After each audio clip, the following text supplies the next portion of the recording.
The following podcast is a W2M Network original production. Visit W2Mnet.com for all of our other great podcasts, plus news, reviews, articles, and opinions from the worlds of wrestling, video games, football, and entertainment.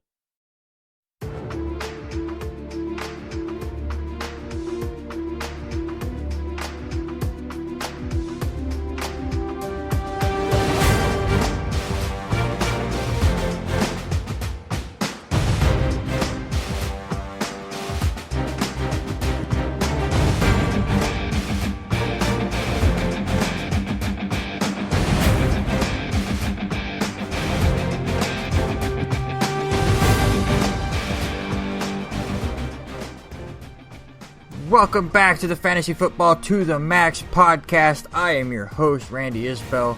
With me, as always, Mike Mitchell. And Mike, going into week 3, there is only one thing that we know for certain, and that is that you and I are healthier than 60% of the running backs in the NFL.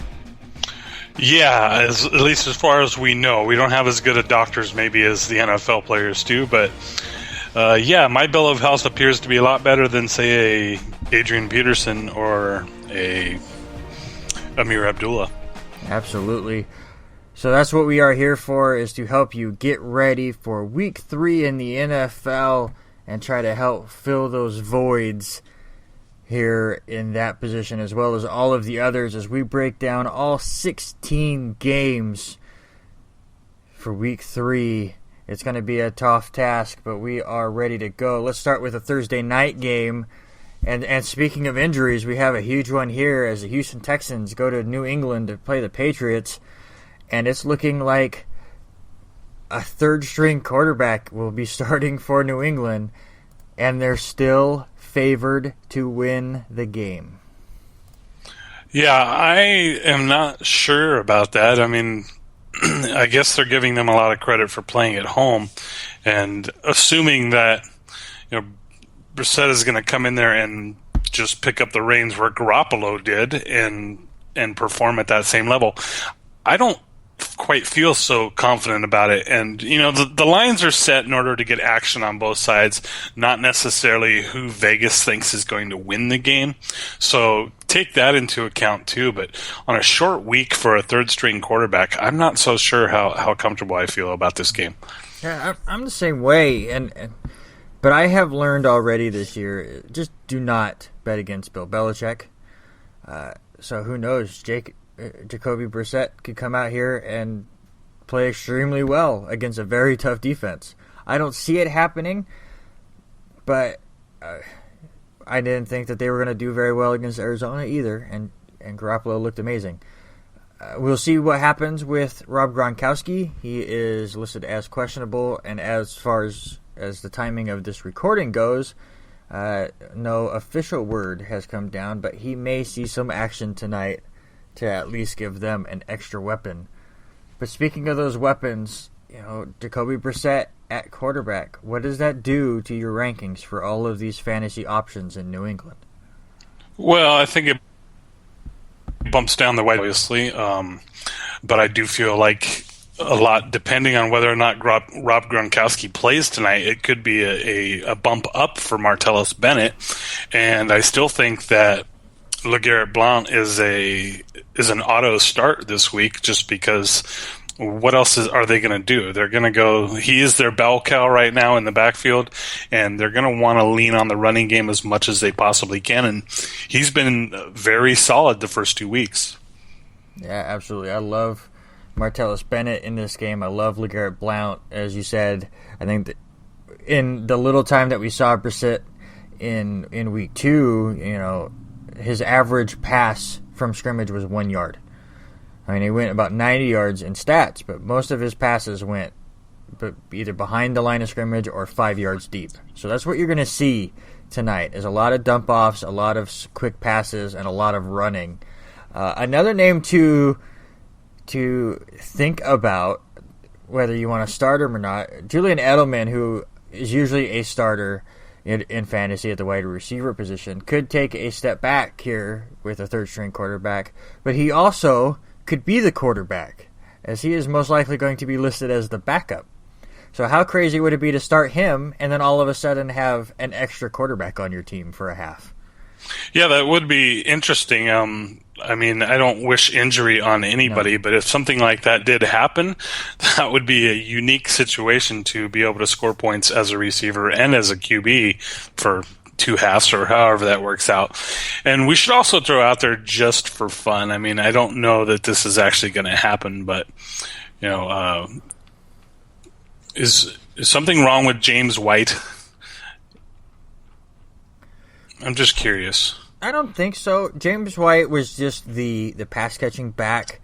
Well, and that's where I'm getting it. Yeah, you would have thought he would have done a lot more in this offense, but they just have tended to, here in the first 2 games, to really pound the ball and then stick to the tight end and wide receivers. So it's a very good question. Possibly with a third-string quarterback, you could see him get a lot more action, and he could be a sneaky play. Yeah, and that's kind of where I'm getting at with this was the Patriots had the lead in the majority of their first 2 games, but what happens if Houston comes out and hangs up 14 on them early? Then, a guy like James White could become an interesting play. But again, like you said, betting against the Patriots is a risky proposition at best, and it's just a name that I have a feeling could maybe get some action here if Houston focuses on taking away LeGarrette Blount as best they can. Yeah, James White actually tied for 3rd in receiving on the team, but just 50 yards, and has carried the ball a total of 5 times for 23. But again, in a game like this where Houston is going to bring a lot of pressure, having somebody like James White could definitely help. On the Houston side, how do you think Brock Osweiler will do here in a short week against a formidable Patriots defense? Well, the Patriots have been very good against the run, but they've been a little vulnerable against the pass, so I do think that there will be some opportunities for guys like DeAndre Hopkins to make some plays, and obviously a Will Fuller. Lamar Miller, I am a little bit sketchy on. I mean, I still have him rated pretty high because he is a dynamic back, but I don't have him in my top 5 this week just because I do think that the New England rushing defense is pretty solid. I love Lamar Miller this week. I think that Houston is going to want to control the clock, make no mistakes, make this young third-string quarterback use the entire field, and they would rather punt the ball a few times than make an interception, and all of a sudden, Brissett needs to score from the 20, and all of a sudden now he has momentum. So I think they want to play a smart game on offense because they feel like their defense is going to be able to control New England. This is going to be a low-scoring game, and for the most part, I think I knocked down a lot of the fantasy options here other than the running backs, but Lamar Miller is a big play for me, and so is the tight end. So we'll get to those later, but let's just get the pigskin pick'em real quick. Houston or New England?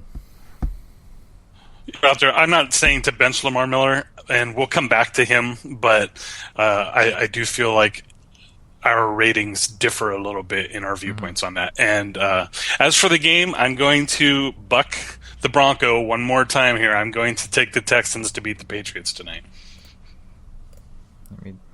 I am too, and with that said, watch the Patriots go out and get the big win, as they seem to do.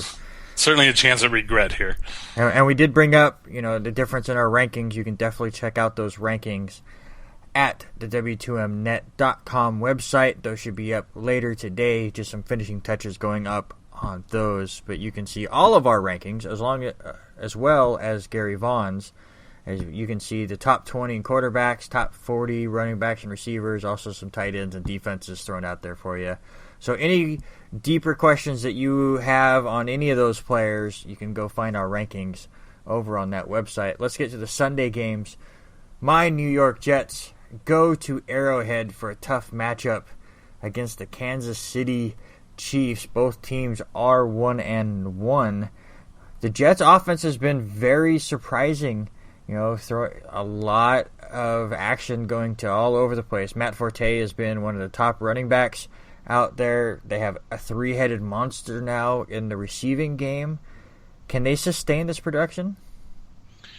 Well, I think maybe for another week, but their schedule gets tough after this game against the Chiefs, which this is taking into account that the Chiefs' defense has not been all that great so far. But they do have the Seahawks, the Steelers, the Cardinals coming up after that. So that's a tough stretch of games there against some pretty good defenses. So we'll have to see what happens here. And we should also throw out, Brandon Marshall hasn't practiced at all this week with his knee injury. Now, some of that could be precautionary.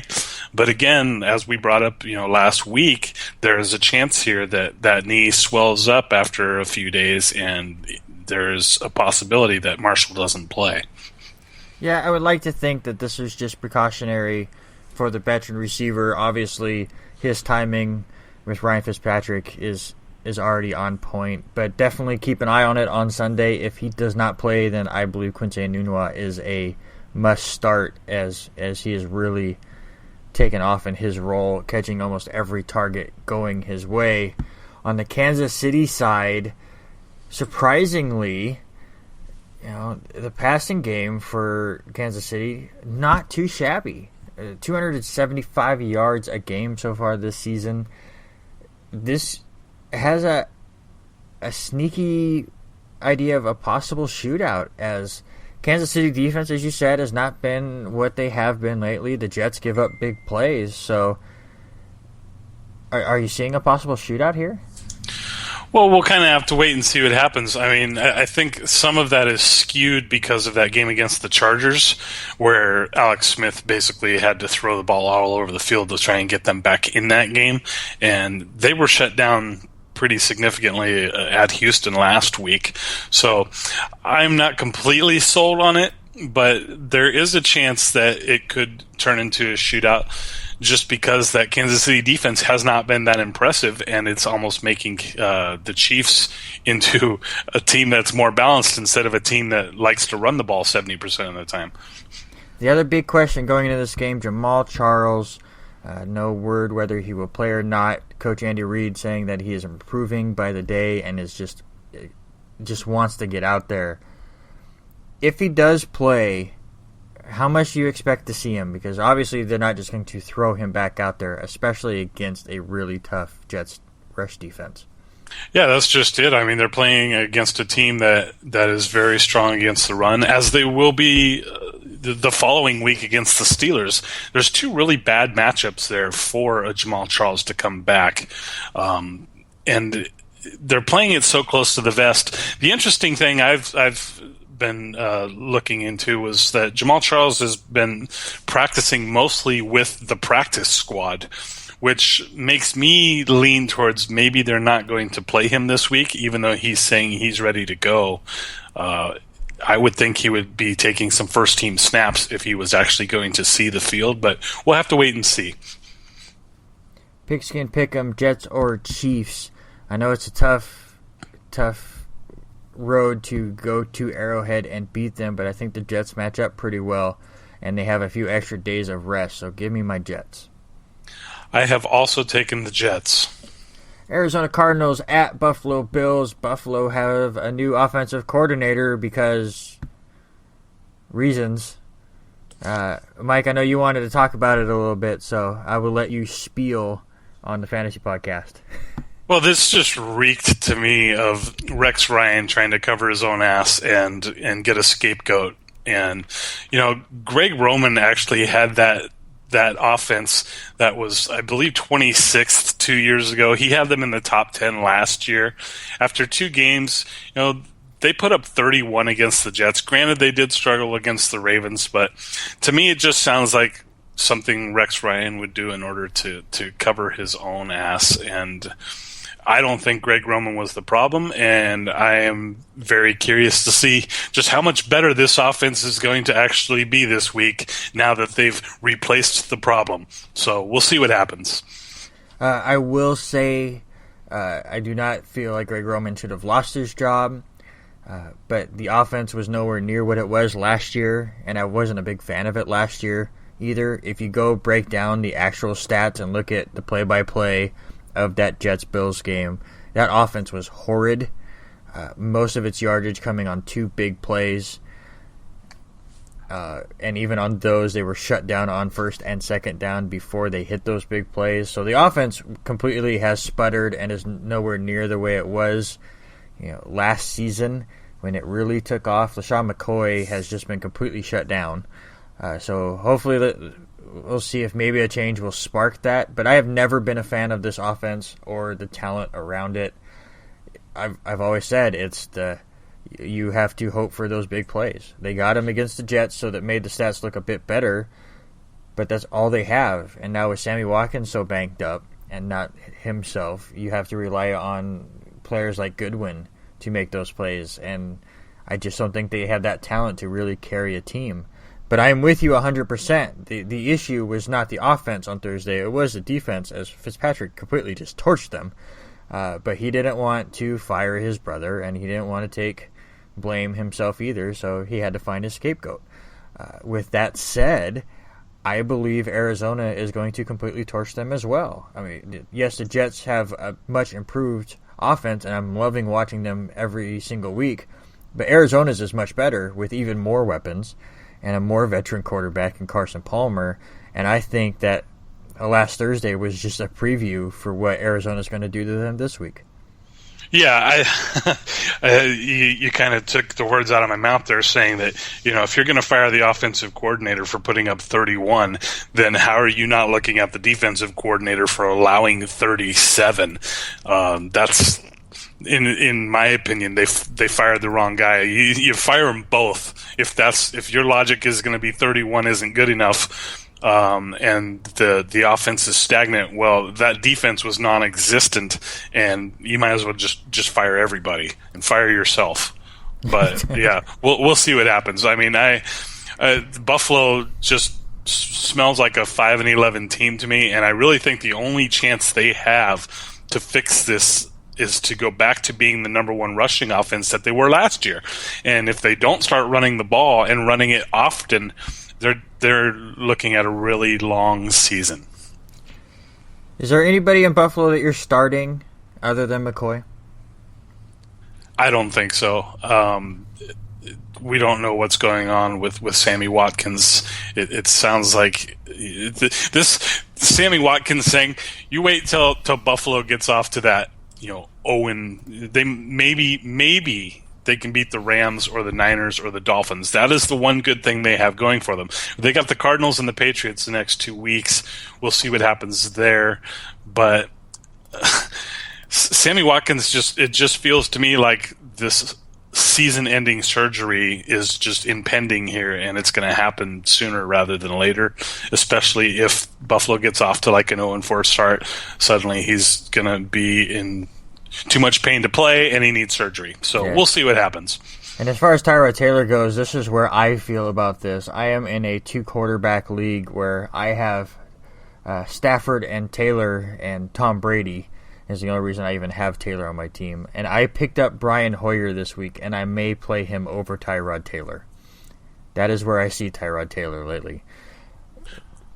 I think there's junk time potential for Tyrod Taylor in this game, so I don't know if I would go that far. We saw the Cardinals, get beat by Jimmy Garoppolo pretty handily, so that defense is still a little questionable, and I do think there's junk time potential. I will say Garoppolo looked like a Tom Brady against Miami in that first half, so maybe he's just that good. Arizona, I'm starting almost everybody. Maybe not a Chris Johnson or a Jerron Brown, but everyone else I would throw in there. Maybe not a John Brown either. John Brown to me right now is in that wait and see. I would rather get burnt on his first breakout game where he scores 20 than deal with another 2. Yeah, I'd have to agree with you just because of his snap count. he's not on the field as much as those other two, as much as Fitzgerald and Floyd.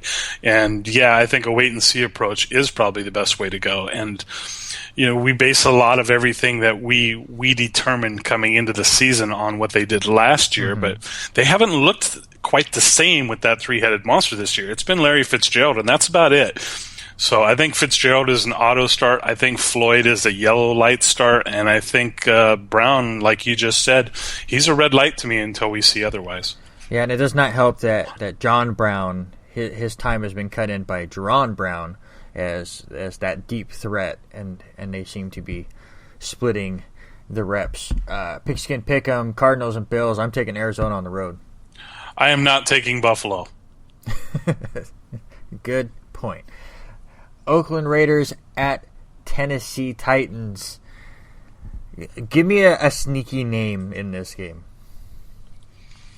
Sneaky name in this game for me is that's kind of tricky. I still feel like Clive Walford. It's just I love the name. There's something about a Clive and a Walford that is appealing to me just in name alone. And the Tennessee Titans defense has actually been pretty good, and they have been stopping the run very well so far, which I think could happen again this week.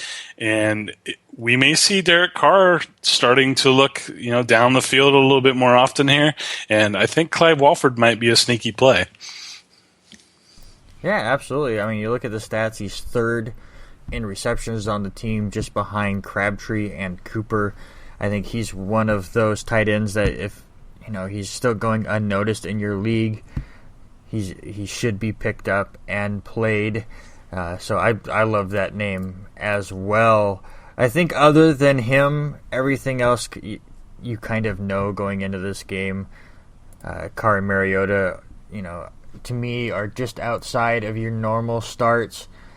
2 quarterback leagues, you start them. You're starting your running backs, and the main receivers and tight ends in this. So nothing really jumps out to me other than maybe a Clive Walters. So unless you have anything else, just pigskin pick 'em.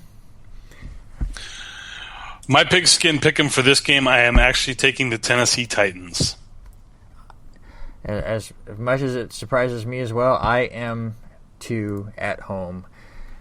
Oakland just did not impress me last week. Their defense has given up 69 points in the first 2 games. That's pretty scary. Yeah, and to go on the road, it's going to be difficult. The Cleveland Browns at the Miami Dolphins. Ryan Tannehill, where is this coming from? All of a sudden, he's running the ball, obviously playing a really tough, a not-so-tough Cleveland Browns defense. I almost said something terrible there. And you would have got me on a You Betcha challenge so fast. But he's facing a weak defense. Is he almost a must-start this week? I like Ryan Tannehill this week. In fact, I have him in my top 10, and I noticed that you do as well. So for you streamers out there, you're probably not going to get a better opportunity than a home game against the Cleveland Browns. And we'll probably say that every single week. If you have guys going against the Browns, you start them. With Devontae Parker back in the mix, I really think this Miami team is what Buffalo was trying to do. They still need a running game, but they have some explosive players in the passing game that could break off a play at any point. So, I mean, between Landry and Parker, those two are I would say maybe a top 5 wide receiver duo in the NFL. I think potentially. I'm not sure they've quite achieved that yet, but they're certainly trending upwards. And let's face it, Miami, aside from that Seattle game where it was just a defensive struggle, they're probably going to be trailing a lot. And, that was one of the teams that maybe we should have considered bringing up in the preseason as a junk time team. The Patriots jumped on them big early, and Miami came storming back through the air. And we should throw Kenny Still's name out there too. He's actually been very productive as well, even though he had a terrible drop against the Seahawks. I was going to say I would, but that taste is not out of my mouth yet. He did come back. Yeah, Tannehill's look fine. 65% completion percentage, just shy of 600 yards. Still needs to cut down on the turnovers. But against a weak Cleveland defense, and also Cleveland starting their 5th different starting quarterback in 5 consecutive games. Do you know the last time a team did that? I don't, but I'm going to guess it was Cleveland. It was not, and I'm blanking on the team name now. I remember hearing this stat. I want to say it was Atlanta or something like that, but it was during a strike season when they had replacement players. Oh, yeah. That was the last time anyone has ever had 5 consecutive weeks with 5 different quarterbacks. Just a complete mess in Cleveland. Also, Corey Coleman breaks his hand, so obviously do not expect him this week. I start Crowell and nobody else for Cleveland. I don't see how I can argue with that. And I'm curious, is Cleveland going to win a single game this season? They might not. And actually, let me correct that. I would probably start Barnage, too. Tight end has been pretty weak. Yeah, that is true. I'm glad you brought him up because I actually have him in my top 10 just because whoever comes in as the quarterback is going to have to throw to somebody. And as we know, young quarterbacks or inexperienced quarterbacks lean on the tight end a lot. Also, watch out for this Josh Gordon news. I don't think this is going to extend his suspension. Yeah, he has an arrest warrant out, but it seems to be over a paternity battle. Not that he went out and did something stupid again. He's just a stupid human being. So I don't see NFL extending his suspension, but just kind of keep an eye out for it.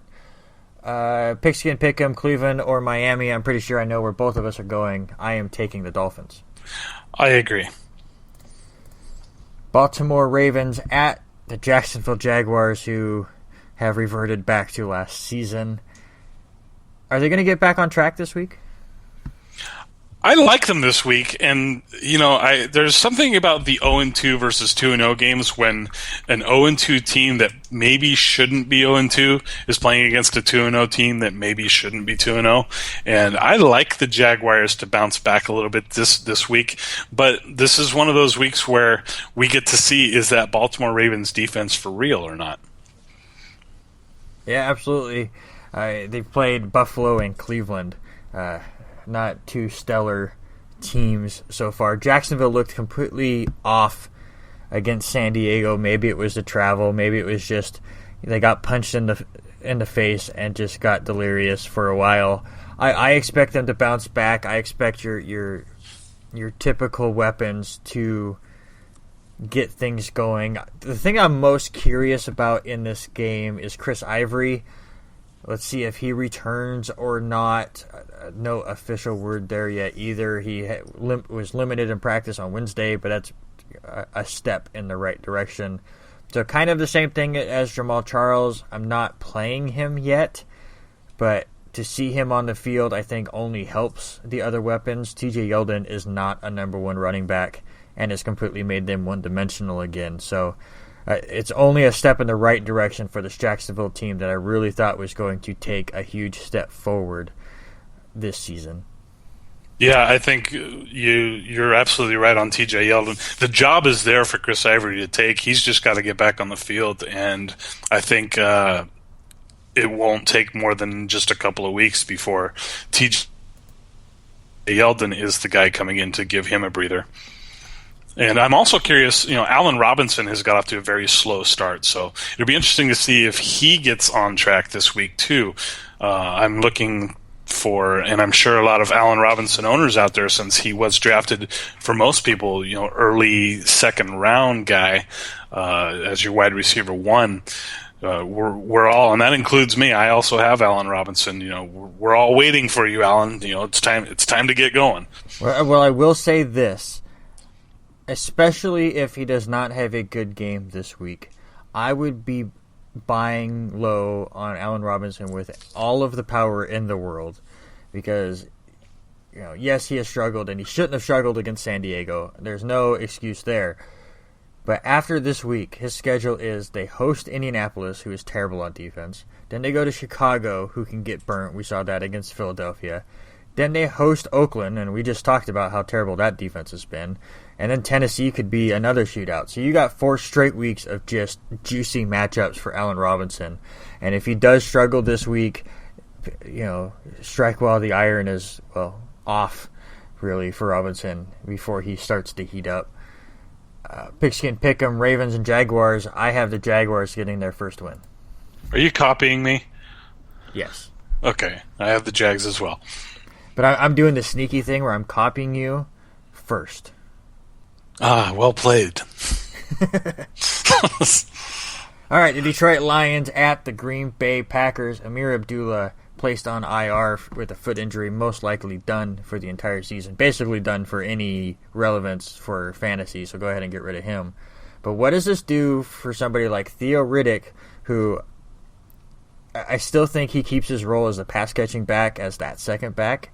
And I honestly think Dwayne Washington is the back to look for here, as I think his role triples.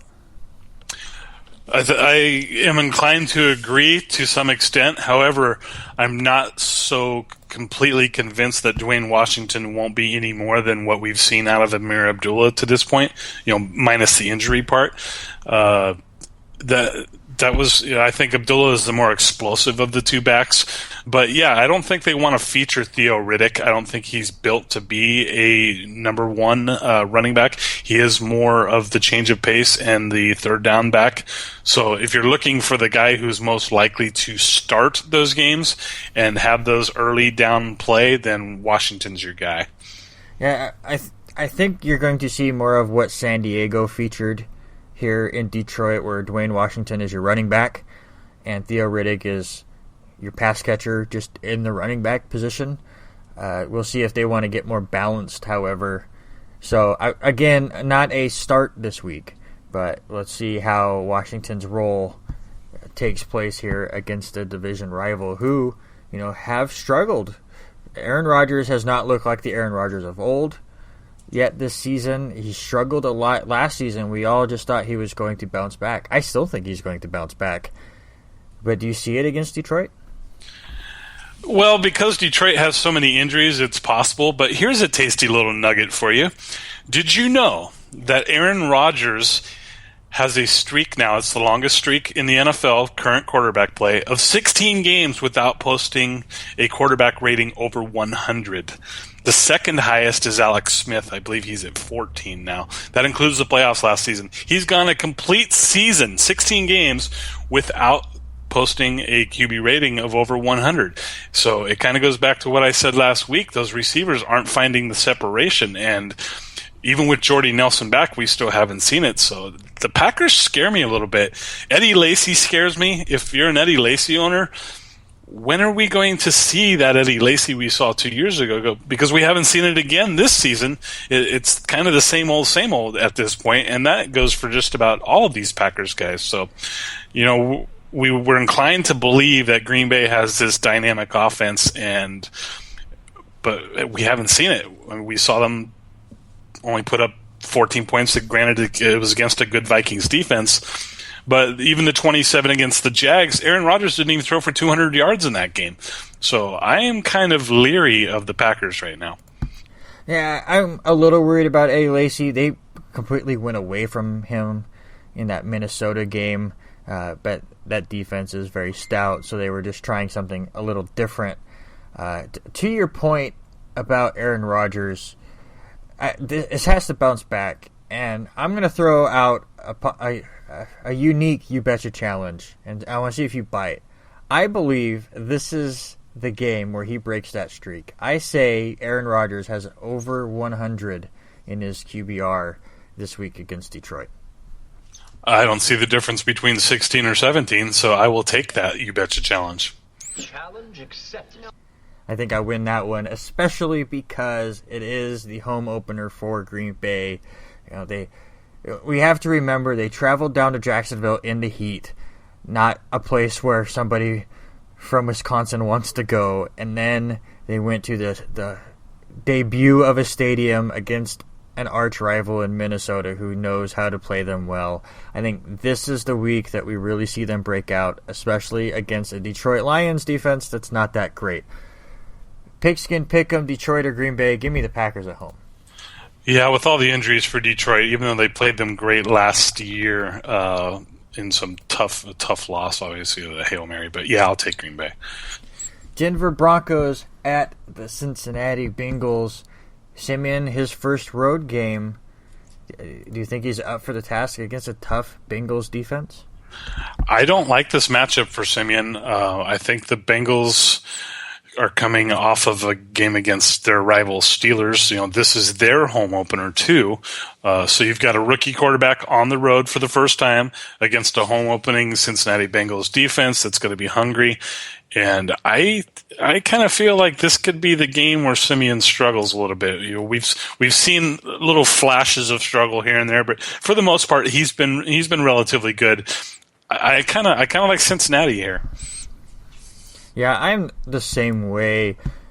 I'm staying away from basically everyone in Denver except for C.J. Anderson. I still think Virgil Green's a sneaky play just because, again, a young quarterback loves the tight end position. So I think a lot of dump-offs. We'll see if Demaryius Thomas is closer to 100% healthy. He nearly almost did not play in Week 2. Still looked good. I want to say he had 90 yards out there, so very serviceable for fantasy. But Cincinnati has a very tough defense. They are at home here, and I think their game plan is to confuse Simeon and this offense. And I made the point with Green Bay, and I will make it again here. This is Cincinnati's home debut, so you have to take the human element into effect here and know that they are hyped up and ready to go. Yeah, Demaryius Thomas is a great talent, and this could be a game where the Broncos actually have to rely on Trevor Siemian a little bit more.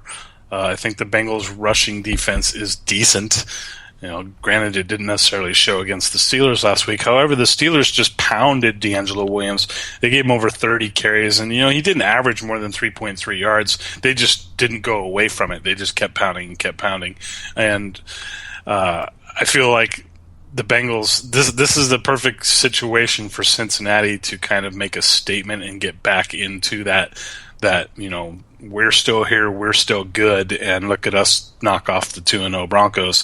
I kind of feel like that's the way this is going to go. Yeah, me too. Pigskin, Pick'em. I am taking Cincinnati at home. Obviously, I am too. All right, Minnesota Vikings at the Carolina Panthers. Obviously, the Vikings without Adrian Peterson, who is out most likely for the season. We'll see if he comes back to try to make a playoff run or not. Torn meniscus in the knee. Shut up, phone. Obviously, terrible news for Vikings fans. Peterson had not looked good early on in the season, and we had all hoped he was going to be able to really jump back. Obviously, that's gone now. But who would you rather have, Jerick McKinnon or Matt Asiata? I'm leaning McKinnon because he's going to get the first shot at it. Asiata is probably going to be the guy who might get those short yardage carries, but I think McKinnon's going to be on the field more. He's going to see more snaps. So this could turn into the old D'Angelo Williams and Jonathan Stewart deal where, Asiata comes in short yardage and might vulture some touchdowns, but I think McKinnon is going to get the majority of the play. Yeah, and McKinnon has been announced as the starter for what that's worth. As far as running backs go, I've never cared who was announced the starter because it most likely will be a 60-40. McKinnon will get more work, but I think they like Asiata at the goal line, as you said. Tough defensive matchup here for both teams. Do you think any of these fantasy stars are going to get affected by it? I think it's possible, but I don't think I can bench a guy like a Stephon Diggs after the week he had last week. He has emerged as the go-to guy in Minnesota, and he's kind of getting back to that breakout quality that we saw from him last season where he had that big stretch of games. And there's a reasonable chance here that Minnesota on the road at Carolina is going to have to throw the ball at some point because they are looking at a backup running back. Mm-hmm. And I think the Panthers can be had a little bit through the air. The 49ers put up some numbers on them. Granted, it was somewhat junk timey, but this is a situation where you have a little bit better quarterback, in my opinion, in Sam Bradford, and I think Stephon Diggs is better than anything the 49ers put on the field, so I still think he's a good start. Yeah, the Vikings defense is tough, but I'm not doing, Kelvin Benjamin's still very high on my ranks. Greg Olson's way up there. I'm a little weary on Devin Funchess this week, though. I think your main stars are playable, but those flex options, I would probably look somewhere else. Yeah, I'm inclined to agree, too. We don't know how the timeshare between Fozzie Whitaker and Cameron Artis-Payne is going to break down. Whitaker has been more of the change of pace guy in the past, and Whitaker is more in the mold of Jonathan Stewart. So it's kind of a catchy deal there, and it may have to play itself out, as we're not sure how long Stewart will be out, but there's a good chance he's going to miss at least 2 or 3 games. So if you really want to take a chance on a timeshare where you're not really sure how that's going to be shared, be my guest, but I would stay away. Yeah, if either of them have survived waivers, definitely pick either of them up, but I wouldn't start them yet, especially against a tough defense where I'm with you. I think they're going to be playing from behind most of the game. Pigskin pick of Minnesota or Carolina. Give me the Panthers. I am also taking the Panthers. We're going to differ here at some point, right? Possible. Okay. Maybe this next game. All right, the Washington Redskins at the New York Giants. The big news going into this game is Josh Norman is going to break away from covering one side of the field and just cover Odell Beckham Jr. so we get that big rematch from last year where just all hell broke loose. I'm still against those referees in that game. At least Odell Beckham, if not both men, should have been ejected from that game at least 3 separate occasions. Do you think we get any of those kind of fireworks this week? I think they're going to be in each other's face a little bit. I mean, how can't they be? Josh Norman knows that he got Odell Beckham's GOAT last time, and he's going to, of course, want to try and do the same thing again, and why wouldn't he? I mean, until the guy proves that he can maintain his composure on the field, then you do everything you can to take that composure away from him. As far as having Josh Norman cover Odell Beckham, I appreciate the Redskins listening to our podcast last week at halftime when they went out and they put Des Bryant one-on-one against Josh Norman. It's exactly what we talked about. We told them, if you're going to pay that guy that much money as a shutdown corner, why did everybody want Darrelle Revis in the past? Because Darrelle Revis took away the best option that you had on your team. So thank you, Redskins, for listening to our podcast and going ahead and turning Josh Norman into the guy that he should be when you're paying him that much money. Yeah, I absolutely love the move. You go back and look at the stats in that game that we had mentioned from last season when the Giants played the Panthers. Week 15. What week am I? I've lost. Week 15 or week 16. Yeah, late in the season. Yeah. I've lost my place here. Odell Beckham does find the end zone on a long 40-yard pass, but other than that, just 5 other catches for 36 yards. Was shut down for the most part. And again, those two had really gotten into it. It was a very offensive battle, 38-35 for the Panthers. I don't know if I see that again, but possible between these two. I thought there was going to be a shootout between the Giants and the Saints last week, and I got nothing.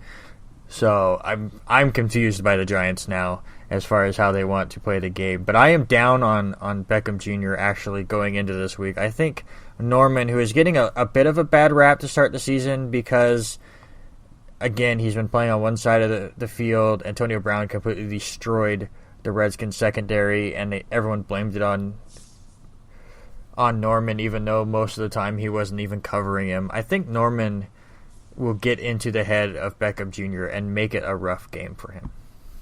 It's possible, but ODB is such a great talent, and he's going to want to make some big plays. And we should throw out there, too, he had a terrible drop after he got behind Norman in that game last year, too. I remember him dropping a wide-open touchdown.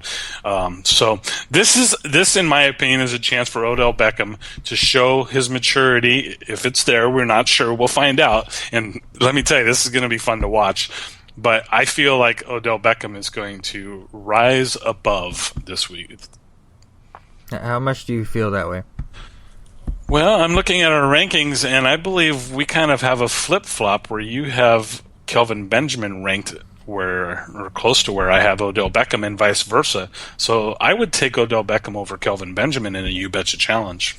Okay, I accept your challenge, sir. Challenge accepted. We ain't afraid of no Norman.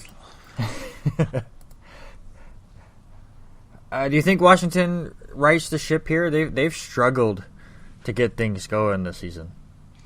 This is probably my upset of the week. I just don't feel like any team can get off to a big lead in the NFC East, and I feel like that trend is going to continue. I think the Redskins are going to go into New York and get a win here and straighten things out a little bit. And granted, the Giants' defense, I think, is a little better than we thought they were. You know, they had a lot of off-season acquisitions where they kind of fixed things a little bit.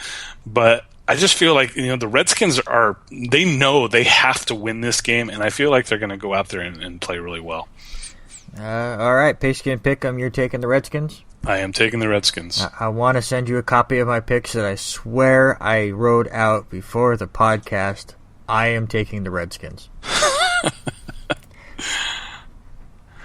This is why we have a podcast together. Right. Well, you realize that the country has it 89% New York and 11% Washington. How are we the same 11%? Los Angeles Rams at the Tampa Bay Buccaneers. Doug Martin out 3 weeks with a hamstring strain. That basically takes him to their bye week, so don't expect him back till, I believe, week 8. So Charles Sims is now the man there, and I would almost put him where you would put Doug Martin in the fantasy rankings. Agree or disagree? I agree. This is a great opportunity for Charles Sims to kind of prove himself as a number one and not just as a change of pace back. And I love the numbers that he's put up in these situations in the past. And, you know, the guy puts up good numbers even when Martin's there. I think, granted, the Rams' defense is better than people may actually know. They're pretty stout against the run. But, you know, look, Tampa Bay, this is their home opener. They're playing against a team that just has terrible quarterback issues. And I like Sims here, even though it's against a good defense. Speaking of running backs, Todd Gurley, struggling to start the year, has yet to even reach 100 yards on the ground. Do you see a bounce-back game? I think so. I think, again, we just addressed that the Rams are having quarterback issues. I think Todd Gurley is going to be a workhorse in this game. And, you know, let's face it, Tampa Bay's defense has given up 64 points in the first 2 weeks. That defense is very questionable, and I think they're a little soft, and I think the Rams are going to go with what they can do best, and that's run the football. Yeah, that is true, but I think with Tampa Bay, they know what's coming. They know that Case Keenum is not going to beat them. I saw Todd Gurley, you know, low in my top 10 because I can't completely drop him in my rankings, but I am nervous for Gurley, that's for sure. Well, how nervous are you? I am extremely nervous, sir. Are you nervous enough to take Lamar Miller versus Todd Gurley? Oh, I would jump all over that bet. I love Lamar Miller. I think I've said it many times. I think Lamar Miller ends the season as the number one running back. Okay, well, I don't think it happens this week, so I will take Todd Gurley. And I will take Lamar Miller. Another You Betcha challenge. Challenge accepted. We are throwing these out left and right today. I don't think anyone else really of note here. Do you start Jameis Winston? I don't know if I like it that much, just because I do feel like the Rams defense has been pretty good. If you have other options, I would probably consider those first. But you know, if you don't, I'm sure you could probably do worse. But there's so many other guys that I like there. You know, I have Jameis Winston 20th this week, and I see you have him 19th. Mm-hmm. I mean, there's got to be somebody else on your team, you know, that you can pick over Jameis Winston. But yeah, he's definitely the only player I can see here it's in that iffy range. He looked so good week 1 and looked so bad week 2. I don't think he looks as bad as he did week 2, but I'm with you. I would go in any other direction that you can. Pigskin, Pick'em, Rams, or Buccaneers. I have Tampa Bay. Yeah, I have Tampa Bay. Yeah, well, I wonder if we'll find one that's different.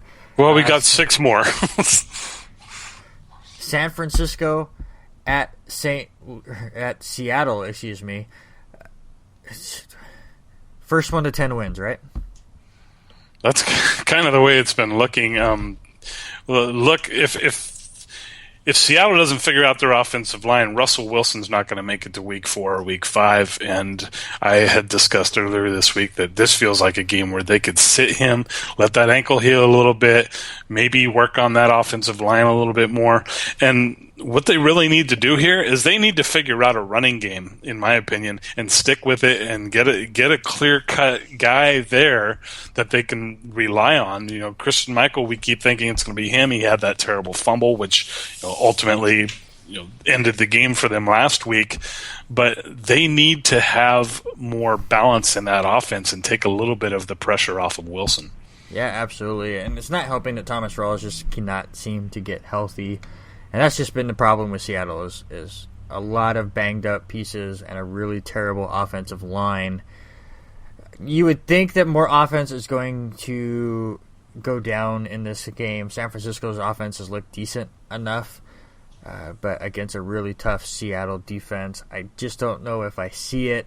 So if you have better options, obviously you probably have to start Russell Wilson, but for the most part, I'm probably looking other directions in almost every category for every player if I could. Yeah, I mean, we've got guys like Doug Baldwin. I believe I have him ranked way down like 28th or something like that, and I don't have anybody else on that offense that I really like.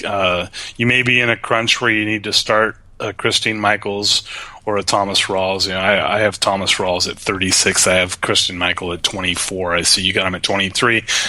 We're not too high on any of these guys, and for that matter, Russell Wilson too. Yeah, and Carlos Hyde for San Francisco. I have him 26th. You have him 27th. So for the most part, really avoid this game. I think Seattle will win the game. I think if one offense is going to take off, it will be them at home. But I'm in a wait and see, prove it before I put you back in kind of a situation here for that offense, as it seems to be just an ugly winning team. They're still a good team because of that defense, but that offense is a mess. Pigskin Pick'em, I'm taking the Seahawks. Of course. Yes. San Diego Chargers at the Indianapolis Colts. Shootout? I hope so. I have a lot of guys in that game, and I am really looking forward to this being one of those Phillip Rivers throwing all over and Andrew Luck throwing all over. And, I love this matchup, and I don't see any reason why you wouldn't.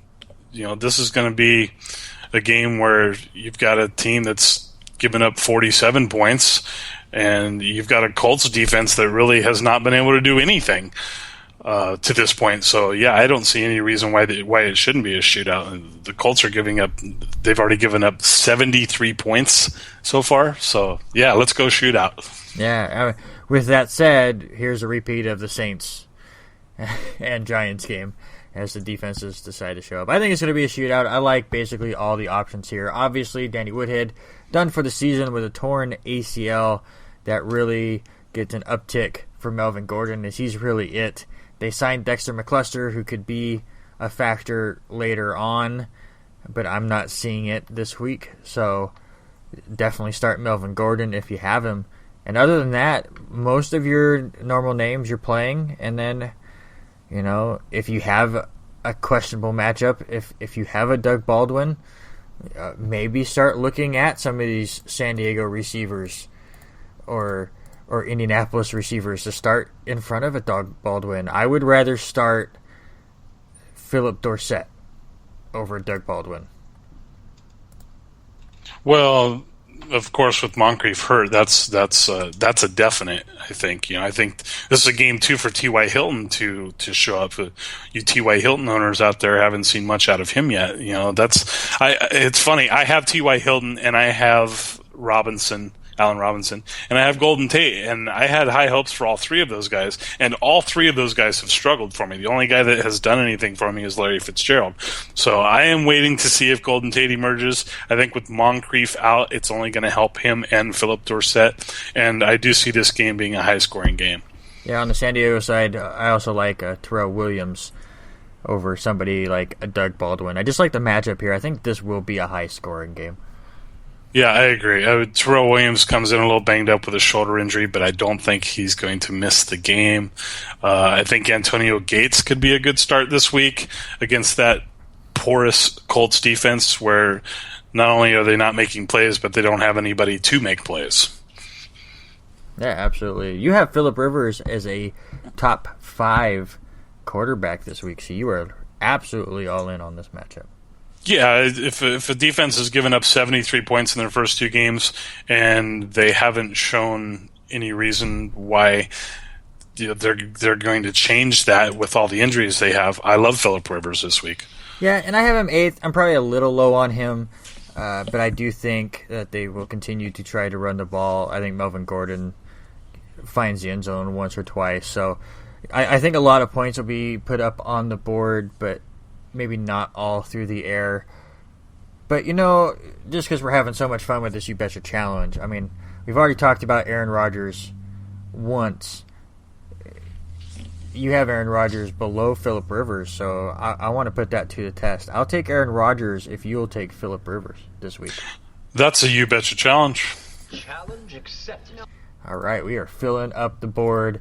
By the way, the board that I am leading 6-0 after a 4-0 shellacking last week, including the dominant performance of D'Angelo Williams, who crushed LeGarrette Blount. It wasn't even close.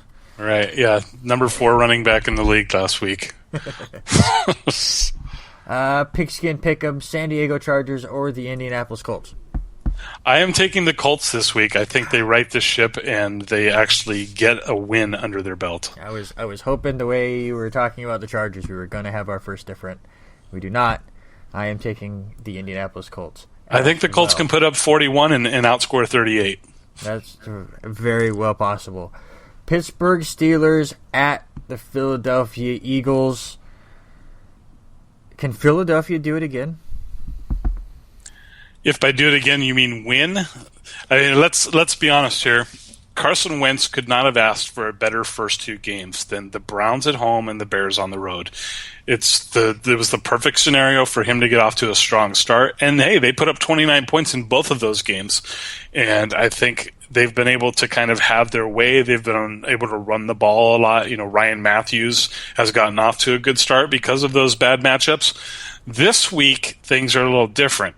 The Steelers' defense is one of the best rushing defenses in the NFL. That secondary has looked improved from what we saw last season. I still think they're about an average secondary, but as a whole, the Steelers' defense is much more than the Browns and Bears. And not only that, the Steelers' offense puts up points, and Wentz is going to have to try and answer that, and I'm not sure he can. It's going to be definitely interesting.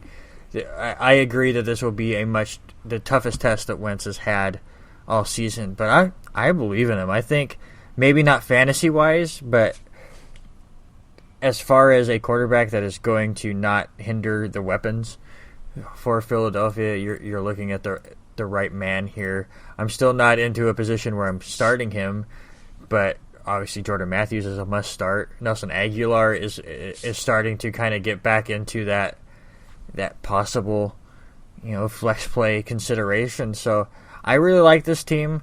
I think they're going to have to throw it a lot. As you said, the Steelers do not allow people to run the ball on them at all. So this could be a sneaky close game where both quarterbacks start flinging the ball all over the place. Yeah, I mean, and I'm not down on Carson Wentz at all. I think he's played very well. I think them trading away Bradford was just their excuse to get him on the field right away. And, getting a first-round pick was a great move for Philadelphia because they can obviously use that to just better this team. And I think Wentz has played extremely well. I think the future looks very bright for Wentz. I think they've done well as far as that goes. And but I just feel like this is the week where he really, really gets tested, and we'll kind of have to see how things go. Do you think Zach Ertz plays? To wait and see. We're not sure, but I am inclined to think that he's not going to play. And because of that, just like I did with Uzoma last week, I went ahead and took a flyer on Philadelphia's tight end this week and ranked Trey Burton 20th in this game, or for this week. Yes, it's not a terrible pick, especially if Ertz does not play. I'll just throw one more You Betcha challenge out there, just because we're doing it. We usually don't talk about daily fantasy here because we live in an area that doesn't allow it, for one, which really makes me mad that I'm not even allowed to play. But it's just, if we did talk about it, it would make the podcast 3 hours every time, because then we'd really have to break down, those sleepers. But let's do sleepers right here. That cheap daily fantasy option. You take Trey Burton for the Eagles. I'll throw in the guy that I had ranked 20th in our rankings, Virgil Green for Denver. 20th versus 20th, a Titan against a Titan. I take it. Well, it's a Bronco versus an Eagle, but yeah, but in this case, these are monsters. The challenge has been accepted. Challenge accepted. Now watch that be the only one I lose out of all of this. No, you're going to lose several this week. All right, Pittsburgh Steelers at the Philadelphia Eagles. Pigskin pick'em, sir. I can't go away from my Steelers here. I know how they perform against rookie quarterbacks, usually very well, and this is a perfect situation against a rookie quarterback. Plus, hey, it's the state battle. This is for bragging rights. I'm pretty sure in my original pick'ems for a bowling league that I help run that I did yesterday, I'm sure I have Pittsburgh circled. But I am going to take the Philadelphia Eagles here at home to somehow go 3-0. Okay, so I want to change my Jets pick and pick against them. Just kidding. Well, that's fine. I'm teasing. Yeah. I don't have the bowling picks in front of me. Those are at the bowling alley. But I was trying to remember what I had picked, and I had done my sheet for this today. And I don't know. There's something about the Eagles that, especially at home, they're just sneaky. I might be overreacting a little bit to them beating Cleveland and Chicago, but I think it's going to be a good game, and I will give them the advantage at home. Well, and it should be said that what you're talking about is you guys do a bowling league. It's an NFL bowling league where everybody has an NFL team and plays the same schedule against other bowling leagues, just in case people are wondering what you meant by that. But, I'm going back real quick. I don't see a team getting off to a 3-0 start in the NFC East, and there's no reason to believe anyone's going to pull away there. So I'll take the Steelers. Yeah, that makes sense. Chicago Bears out at the Dallas Cowboys. Jay Cutler is looking to miss about 2 to 3 weeks with that right thumb injury. Brian Hoyer will be your starter. Is he playable in, say, a 2-quarterback league? I don't think so, unless you have Tyrod Taylor. Haha, just kidding. I don't think Tyrod Taylor is as bad as Brian Hoyer. I mean, Hoyer is a decent backup quarterback, don't get me wrong. But, Alshon Jeffrey has missed practice with a knee injury. We don't know if he's even going to play. And without Alshon Jeffrey, now everything is going to be focused on White, and he's a rookie. I am shying away from a lot of the Bears this week, save maybe Jeremy Langford. To be honest, as far as the weapons go, I'm still unsure whether I'm going to start Hoyer or not. He's not that great, but I don't think he's much worse than a Jay Cutler. And actually, from the little bit that he played against Philadelphia, yes, in a little bit of a junk-timey way. I mean, they could have still came back and made that a contest if they could have been able to stop them on defense. But I'm sure the defense was a little laxed on that drive. But the thing that I liked about Brian Hoyer is he spread the ball around. Jay Cutler kind of focused on his main men, Alshon Jeffrey, Eddie Royal, was kind of looking away from Kevin White a little bit. Zach Miller was non-existent, and that was a big sleeper pick for both of us.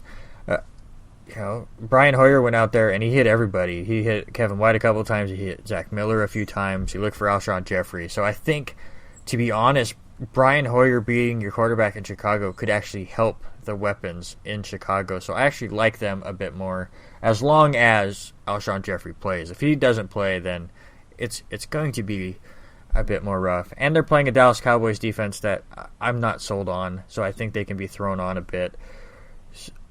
So yeah, I think you made a good argument for why you shouldn't really start anybody on Chicago, though, especially with Jeffrey. I mean, I think you start Jeffrey if he's healthy, but because of all that spreading the ball around, and granted it is against a weak Dallas secondary, if there's not a go-to guy, you're not going to rack up a lot of points.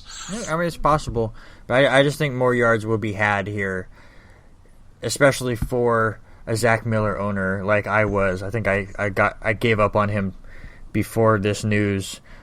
Picked up Dennis Pitta, who I think is going to just get the ball left and right, but he could see the ball a lot more, and so could a Kevin White. This could be a Kevin White breakout game. The Dallas Cowboys, Dak Prescott, does he finally throw a touchdown pass? Well, he's due, and what better team to do it against than Chicago? I mean, the Eagles did it. The Texans did it, and we're talking about Carson Wentz and Brock Osweiler. I don't see any reason why Dak Prescott can't find the end zone against the Bears. They're at home. It's against a soft defense, banged up defense, and let's face it, the Bears are turning into a mess pretty quick here, especially if Cutler. Granted, Hoyer isn't that bad, but still, I mean, Cutler still makes plays more so than we could expect out of Hoyer. So, yeah, I think this is the week for him to do it. I don't know that the Bears are going to be able to hang with Dallas in this game.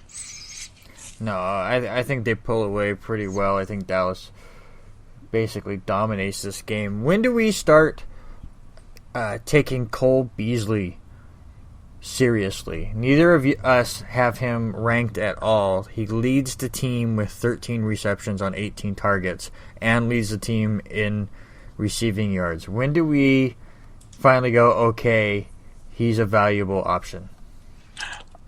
I think the time might be now. I mean, let's face it, we never know, and we've talked about it many times, who a new or young quarterback is going to favor. And right now it's Cole Beasley. Now, granted, we did kind of make the call on Des Bryant getting in the ear of Dak Prescott, but Beasley still had a good week despite that. So I think Beasley has become a guy that you would have to look at and say, maybe it's time to start him, but just beware because Prescott hasn't thrown any touchdowns. But Beasley is putting up some yards. Yep, absolutely. Pigskin pick Chicago at Dallas. I'm taking the Cowboys. Weird. Yeah. I'm taking the Cowboys also. I have a feeling here that the only one we're not going to agree on was based simply on the fact that you decided to change your mind. But we'll see. There's one game left. And who knows? It could be... Yeah. Obviously, it will be the game changer for us. Atlanta Falcons at the New Orleans Saints. New Orleans at home is tough. I believe this is the shootout I was expecting last week. I've said it way too many times. I said shootouts a lot last week, and the defenses all showed up. I think we have some juicy matchups here between Atlanta and New Orleans. I love Matt Ryan, who, by the way, leads the NFL in fantasy points. Just have to point that out there. Yeah, obviously, I'm getting on the Ryan bandwagon a little bit myself here because I was wrong on him for last week, and a lot of it was just because of how bad he played in the second half last season. But look, Matt Ryan has looked very good. I think the Matt Ryan gravy for at least one more week, and then I think he hits a wall for several weeks because after this week he has the Panthers, Broncos, and Seahawks. Good luck there, Matt Ryan. That'll be your opportunity to prove that you are taking a big step forward. But the Matt Ryan gravy train rolls for at least one more week. I think Julio Jones is a monster start this week. I feel relatively good about Devontae Freeman. I have him in the top 20 at least. even though he's having a lot of his snaps eaten into a little bit, and we're both kind of down. You've kind of talked me into being down on Freeman a little bit, but I'm not that down on him this week. I feel like this is a good matchup for him to make some plays. Yeah, I'm with you. I think it is a good matchup, but I do think it's getting more into that 50-50 range. Look for Mohamed Sanu to bounce back. He kind of was a no-show last week in all of that craziness against Oakland, the 3 catches for 19 yards. I expect him to have a much better game. On the New Orleans side, you have a note on here about Mark Ingram, so I'll let you share that. Well, the thing I'm wondering here is it time to trade Mark Ingram? We have not seen Mark Ingram do much of anything lately. Last week in a game against the Giants, where it was a 16-13 game. It's not like this turned into a shootout like we expected. He only had 9 carries. That to me is a big red flag, considering that you're going. Most people probably are relying on him to make plays and to be an RB1 or an RB2. And look, it just has not happened with him. And the week before that, he only had 12 carries. So here's your running back 1 with 21 total carries so far. He's yet to find the end zone. He's not getting plays out of the backfield from a passing perspective. I am leery on this, and here's the last thing I'll throw out there on him. The Saints are throwing the ball 70% of the time, which means they're only running it 30%, obviously, for you mathematicians out there. And when about a third of those 30% are going to other guys like Hightowers and Cadets, you're only getting 20% of plays going to Mark Ingram. I am worried. Yeah, absolutely. And that's just kind of how the Saints' offenses worked. We thought it would be a bit more balanced, but just 35 rushing attempts to 86 passes the first 2 weeks. I don't think you can trade Mark Ingram right now, though, because of exactly that. I mean, the trade value is so low right now that you're not going to get anything back in return, that you kind of just have to wait and see to see if things get going. Look for that one big week and then hope you can dump him off then. But right now, I just don't see how you could really move him. Yeah, you're just going off a name value alone if you can, but it's certainly somebody who is scary. But this is the week for him to show that he is still a viable running back 1, because I'm not sure, but he's got the Chargers next week. That's not a bad matchup either, but then you go Panthers, Chiefs, and Seahawks after that, which aren't the greatest matchups. So not at all. Speaking of a Saint that has struggled, is Coby Fleener a bust? I think Coby Fleener is possibly a bust, but I'm not completely sold on him being a bust yet. And I base that on the fact that he got a lot of targets last week, and even though he and Breeze have not necessarily been on the same page, he's getting looks, and as fantasy owners, you just want your guys to have a chance, and that's exactly what he's getting. He's getting his chances. I'm inclined to think that at some point he is going to break out of that shell. He had 8 targets. He could have had a touchdown, but he kind of slowed down on a route where Breeze threw it to where he thought he was going to be. I think they just need to work a little bit more together. But hey, 8 targets, I'll take that for my tight end every week.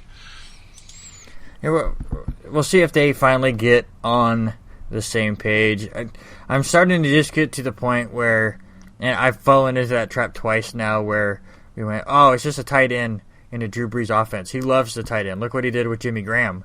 And it was just because it was Jimmy Graham, and we need to calm down on it a little bit. We'll see if he's able to bounce back and start to get the numbers, but I'm starting to get a little leery as far as, a tight end in New Orleans. He has to do well.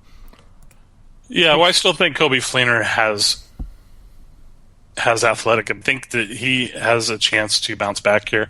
And if he gets 8 targets every week, he's going to find the end zone. It's inevitable. Well, you would think so, but, we'll find out.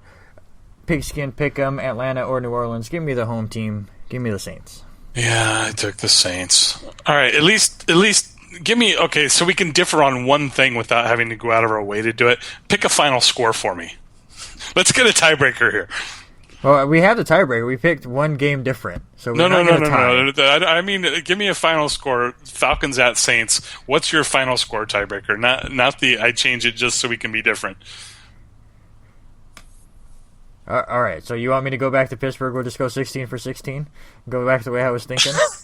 I don't know what your picks actually were, and you said you weren't even sure. You just kind of changed I on forget. the fly. I forget what my for the bowling league was. So just for fun, let's do a tiebreaker. What is your final score? Because I have mine right in front of me here. I have New Orleans 34-24. Okay, we got something different. I have New Orleans 27-24. So there we go. Touchdown different. And we're exactly the same on Atlanta.